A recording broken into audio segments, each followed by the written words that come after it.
Mas vamos lá. Exatamente. Uma coisa interessante é o seguinte: a gente tem uma ideia na Bíblia nítida de que o problema que atinge o ser humano é que o ser humano, o homem, recebeu de Deus uma função de ser um CEO do grande jardim. Né? Ele tinha que trabalhar a realidade da criação sob Deus. À medida em que ele recusa isso, ele peca e rompe com Deus, então nós temos todo um desdobramento problemático de rupturas, né?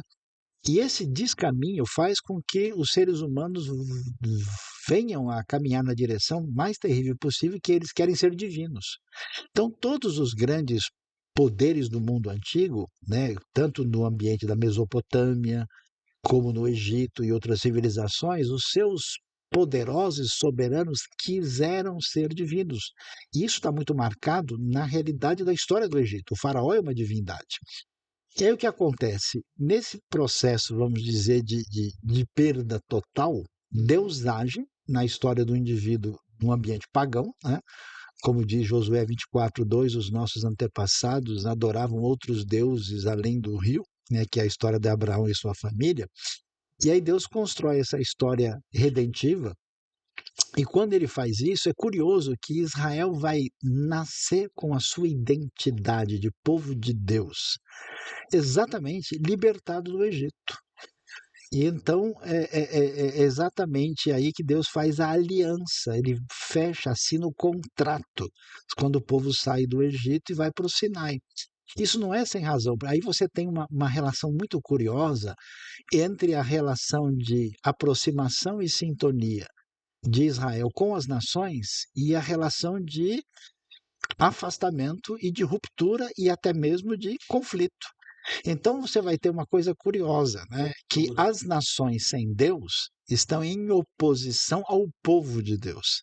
Então Israel tem conflito com o Egito, tem conflito com os cananeus, vai ter conflito com a Babilônia, vai ter conflito com a Síria, com Grécia, com Roma, com todo mundo. Então, nesse sentido, existe a crítica do gentio que vem do mundo pagão. Mas, ao mesmo tempo que aparece a crítica do gentio, o que acontece? Existe o elogio do gentio. No sentido que, como Israel tem uma função sacerdotal de ser bênção para as nações, né, eles são chamados para isso, né? Quando Deus faz aliança com eles, eles exatamente deviam ter uma função sacerdotal. E aí, de aproximar os outros povos ao conhecimento do Deus único, então existe o elogio do gentio no Antigo Testamento. Imagina, José casado com a filha do sacerdote do Meu Egito. Deus. A gente vai ter o povo saindo do Egito e vendo uma multidão de estrangeiros com eles. Aí você tem Ruth, você tem Raabe, você tem Naamã. Então aparece o elogio do judeu e o elogio do gentil. E uma crítica do judeu e uma crítica do gentil. E nesse sentido, o Egito é interessante, porque o Egito aparece como lugar da escravidão, mas um lugar que acolheu o povo também. Então, por exemplo, é interessante que a própria lei vai dizer, né, que vocês, lembre-se de que vocês foram estrangeiros na terra do Egito, então faça favor de não maltratar o egípcio. E, ao mesmo tempo, quando o povo se estabelece lá, apesar do Egito ter essa dualidade, é típico, esse sabor agridoce é muito forte na Bíblia, toda hora ele está presente, né? Tem a ver com o nome do Egito em hebraico ser no plural também, o É Misraim? dual, é dual. Tem a ver então? Mitzrayim, É, talvez dá para fazer uma conexão essa legal. Olha dualidade, né? aqui. Mitzrayim, Jerusalém, Uhum. Porque tá entendeu? no plural, Dual, exatamente por plural, isso. plural de Plural dois. dual, que é só de 2, não é mais de 2. Aham. É um plural É, específico, muito Só tem peculiar, que é poucas Ain, palavras têm. né, Essas palavras, elas são comuns, por exemplo, o que que é óleos, né? Einaim, porque a gente tem dois. Eu tenho quatro, mas isso aqui é defeito de fábrica, né? O Daniel também tá com cara Então, de aí agora. isso é falta de oração, né? Então, Olha, aí você tem osnaim, orelhas, né?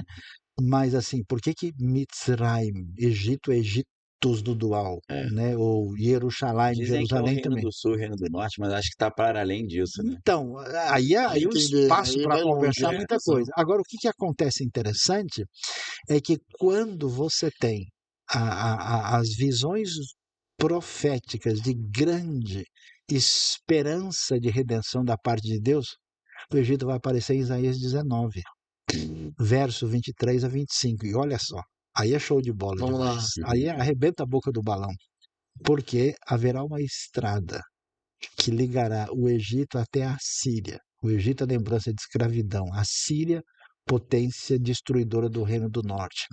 Essa estrada, curiosamente, passa pela faixa de Gaza. Uhum. Essa estrada vai ligar e os três, né? Egito, Assíria e Israel, os três cultuarão a Deus e fala de uma redenção que inclui a figura do Egito.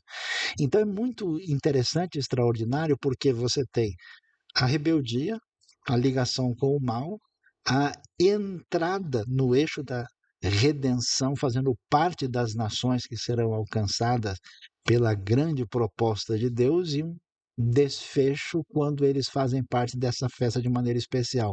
Então essa dualidade é interessante. Por isso que é um pouco complicado quando o pessoal lida com a Bíblia, porque o pessoal pratica a teologia do Saci Pererê, que é a teologia de uma perna só. Uma Então o capenga, né. cara pega, por exemplo, um lado negativo do Egito e pá, pá, desce o Toma, bambu do começo ao fim, sem saber do outro entendeu? lado, né? E aí então você tem que fazer, porque Ah, as nações, né, que estão na relação de conflito, o pecado de Israel é ir atrás dos deuses das nações.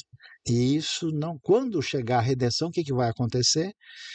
Os povos virão a Sião ali aprender a sua lei. Então as nações se voltam e há essa união extraordinária do corpo do Messias que envolve gentios e judeus reunidos na redenção. E aí, emblematicamente, Isaías bota tipo a coisa pior possível, entendeu? O Boca Juniors e o River Plate, os dois juntos. Assim, então é muito interessante ver, e aí por isso que eu acho que a gente tem que ter esse olhar da problemática do Oriente Médio, mas também dessa percepção, dessa redenção. Eu vou dizer mais, eu falei aqui para vocês dos judeus, vocês não fazem ideia o que está acontecendo no mundo islâmico. Milhares e milhares de pessoas nas últimas décadas têm recebido a Jesus como Senhor e Salvador, como nunca aconteceu.